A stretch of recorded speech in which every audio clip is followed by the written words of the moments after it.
자, 제가 이번에 가지고 온 종목은 네이버와 카카오를 가지고 왔습니다. 일단 네이버와 카카오 확실하게 좀 약한 모습이 지금 보여지고 있죠. 그런데 제가 계속 말씀드리지만 이 종목은 그냥 1년 가져가시면 됩니다. 그리고 그 기조는 특별하게 변하지 않고 있어요. 그러면 우리가 이 네이버와 카카오를 본다라고 했을 때 현재 꼭 봐야 되는 이 지표들이 뭐가 있는지 핵심 위주로만 해서 이번 시간 분석해 보도록 하겠습니다. 자, 여러분, 들어가기 전에 구독과 좋아요, 알림 설정 한 번씩 꾹 눌러주시면 감사하겠습니다. 자, 일단 이 두 종목 제가 어떤 거 보라라고 계속 말씀드리고 있죠? 성장주의 대장이기 때문에 결국에 시장의 유동성이고 이 유동성에 영향을 미치는 건 미국의 금리이기 때문에 금리 관련된 뉴스 이것만 보더라도 이 두 종목 같은 경우에는 어렵지 않게 매매 진행하실 수 있을 것이다. 자, 그런데 정확하게 저번 주 금요일 이 미국에서 어떤 내용들이 나오기 시작을 했냐면 제가 시카고 상품거래소를 기준으로 금리 상승 가능성 이걸 꾸준하게 말씀드렸는데 이 9월달 FOMC에서 금리 인상 확률이 10% 언더로 계속해서 유지되는 모습이 보여지고 있기 때문에 사실상 9월에는 금리 동결의 가능성이 굉장히 높게 정해졌다라고 이제 생각을 하시면 될 것 같고요. 그러면 이제 우리가 봐야 되는 건 11월 달 FOMC에서 어떻게 될 것이냐 이걸 봐야 되는데 지금까지는 이 금리 동결의 확률이 54%를 기록하고 있거든요. 그럼 이게 높아지게 된다면은 동결의 확률이 계속해서 이어진다라고 생각을 할 수 있기 때문에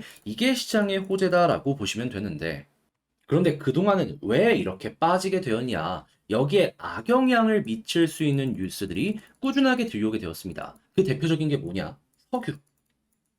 이 물가를 구성을 하는 데 있어서 여러 가지 요인들이 정말 많이 영향을 미칩니다. 그런데 그 중에서도 이제 대표적인 것들이 있을 거 아니에요. 그 중에 하나가 에너지고요. 그런데 이 중에 에너지, 석유가 계속해서 가격이 올라가는 모습이 보여지게 된 거예요.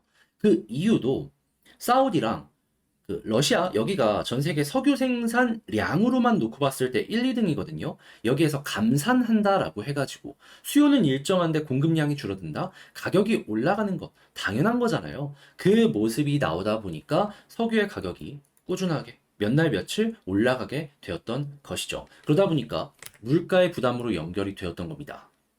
근데 이게 끝이냐? 아니죠. 올해 정말 더웠죠. 근데 한국만 더웠을까요? 동남아는 물론이거니와 남미도 덥고요. 그리고 남미 같은 경우에는 가뭄이 심해지는 지역도 상당히 많아졌다라고 합니다. 근데 제가 설명드린 이 지역들의 공통적인 특징이 뭘까요? 네. 농사가 주력이다. 그리고 전 세계에서도 많은 곡물을 공급하는 메이커들이다. 물론 브라질이나 이런 데서는 이 생산할 수 있는 대지를 늘렸다라고 했기 때문에 생산량이 늘어나는 모습을 기대할 수 있다라고 보더라도 그 이외의 지역에서 일정 대지를 유지만 하고 있었다면 생산량이 줄어드는 이러한 모습도 보여줄 수가 있다라는 거예요. 거기에다가 올해 겨울엔 뭐 있죠? 아니, 다시 이제 곧 있으면 뭐가 다가오죠? 겨울. 그러면 원유의 가격만 올라갈까요? 아니죠. 천연가스까지 올라갈 가능성이 높을 겁니다. 왜냐하면 난방해야 되니까. 물론 작년처럼 유럽 지역에서 이 추위가 생각보다 약하다라고 보여지게 된다면 걱정할 건 없을 겁니다. 근데 만약에 작년과 다르게 많이 춥다면 천연가스 의존도가 높아지고 있는 유럽 입장에서는 물가 상승이 엄청나게 나오게 될 거고 이건 미국에까지 영향이 간다라는 거예요.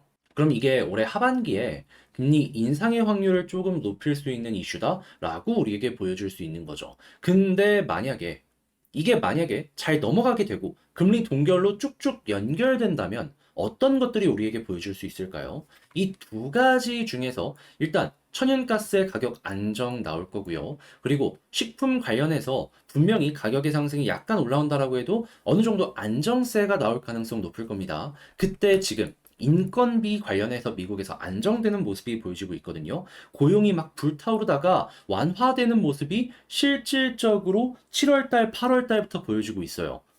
그러면 물가 싸지겠고, 그리고 물가 싸지겠고, 그러면, 야, 인플레가 안정이 되네? 그러면 금리 인하에 대한 가능성이 높아질 수 있는 겁니다. 실질적으로 이 금리 인하는 뭐 내년 중순부터 한다라고 하더라도 그 전에 기대 심리가 커지게 되면요. 그때부터 본격적으로 증시가 올라가는 모습을 생각을 할 수 있는 거죠. 그러면 저는 제가 생각했을 때 빠르면 올해 하반기고요. 늦어도 내년 초반에는 여러분들 카카오랑 네이버 머리가 들리는 모습 나오지 않을까 싶습니다. 그리고 이렇게 금리 인하를 하게 된다면 지금 예상을 하고 있는 게 내년에는 75bp 인하가 보여진다라고 이야기 들려오고 있고요. 최종적으로 놓고 봤을 때 3%대, 3.0이 아니라 그냥 3%대, 앞자리 3, 이때까지 금리가 안정될 것이다라는 얘기가 많이 들려오고 있습니다. 그러면 인상도 한 번에 안 하고 꾸준하게 하는 만큼 인하도 꾸준하게 하잖아요. 그럼 이렇게 빠지는 동안에는 그냥 주식시장 전체가 우상향하는 모습이 보여줄 수밖에 없는 거고, 성장주는 여기서 보다 더 많이 수혜를 받기 때문에 남들보다 훨씬 더 많이 올라가는 모습이 네이버와 카카오에서 보여줄 수도 있다 이겁니다. 그럼 현재 위치에서 이 숫자가 드라마틱하게 빠지는 모습이 안 보여지게 된다면 앞으로도 굳이 네이버와 카카오 여기서 조금 더 빠진다라고 해서 매도를 하거나 그럴 필요는 없겠죠. 그냥 적금식으로 모아가다 보면은 지금 이 자리는요, 약간 더 빠진다라고 해도 무조건 회복이고 추가적으로 올라가는 모습 나올 겁니다. 그냥 이 일정만 준비하시면 되는 거예요. 그렇게 해서 꾸준하게 올라간다라고 했을 때 이제 어디서 매도를 해야 된다? 제가 계속해서 강조를 드리고 있는 금리 인하의 끝이 보인다라는 내용이 나오면 거기서 매도하시면 됩니다. 자, 그렇게 해서 현재 나오고 있는 네이버와 카카오에 대한 이슈 분석을 한번 해봤는데 차트랑 이제 여기서 수급 어떻게 연결되고 있는지를 보도록 하자면요. 일단 수급 안 좋습니다. 그렇다는 얘기는 현재 위치에서 빠르게 반등은 힘들 수도 있다라는 거예요. 그래도 시간적으로 1년 생각을 하는데 이거는 뭐 단기적이니까 뭐 그렇게까지 걱정할 필요는 없을 것 같고요. 그리고 이러한 상황에서 이제 올라가게 된다면 어떤 걸 노려볼 수 있냐? 제가 아까 말씀드렸던 이 금리 인하에 대한 사이클 2017년 이렇게 올라갔고요. 2020년 이렇게 올라갔습니다. 물론 유동성이 2020년만큼은 아닐 거예요. 그래도 이 아래 부분에서 이렇게 꿈틀거리는 모습은 충분히 나올 수가 있다라는 것이죠. 그럼 이것만 하더라도 여러분들 충분히 이 은행에 돈 넣는 것보다는 괜찮지 않겠습니까? 뭐 몇 억, 몇십억 되는 거 아니면 심지어 세금도 안 내요. 근데 이제 이렇게 설명드리면 제가 이제 항상 드리는 말씀인데 몇몇 분들은 이 카카오가 지금 광고나 이런 데서 참 실적이 안 좋아가지고 이런 거 아니냐라고 할 수 있어요. 근데 금리 인하를 하게 되면요, 그냥 경기 자체가 좋아집니다. 근데 경기에 가장 큰 영향을 받는 업계가 어디죠? 광고죠. 그럼 광고 지금 안 좋다라고 하더라도 경기 좋아지면 광고 살아나겠죠. 거기다가 지금 카카오 같은 경우에는 아예 구조조정까지 하네. 그러면 영업이익률 어떻게 되겠습니까? 올라갑니다. 그러면 네이버와 카카오 같이 이렇게 살아날 수 있는 것이죠. 자, 해서 이렇게 한번 분석을 싹 해봤는데 어떻게 여러분들께 도움이 되었을지 모르겠습니다. 자, 잘 봤다라고 생각을 하신다면 구독과 좋아요, 알림 설정 한 번씩 꾹 눌러주시고요. 자, 그리고 지금 이제 이 네이버 카카오 말고도 중장기적으로 볼 수 있는 이런 성장주, 특히나 저는 제약바이오 많이 말씀드리고 있는데 이런 것들은 멤버십을 통해서 안내드리고 있으니, 얘는 어떤 거 보고 있는지 궁금하다라고 생각을 하시는 분들이 있으시다면 멤버십도 한번 고려를 해보셨으면 좋겠습니다. 자, 이상 마치도록 하고요. 여러분들 모두 좋은 하루 되시고 이번 주 한 주도 잘 보내시길 바라며 이상 주식 정리해드리는 주영남이었습니다. 끝까지 시청해주셔서 감사합니다. 자, 구독자 여러분, 1.7만 명 너무 감사드립니다. 자, 그래서 제가 항상 하는 거 있죠.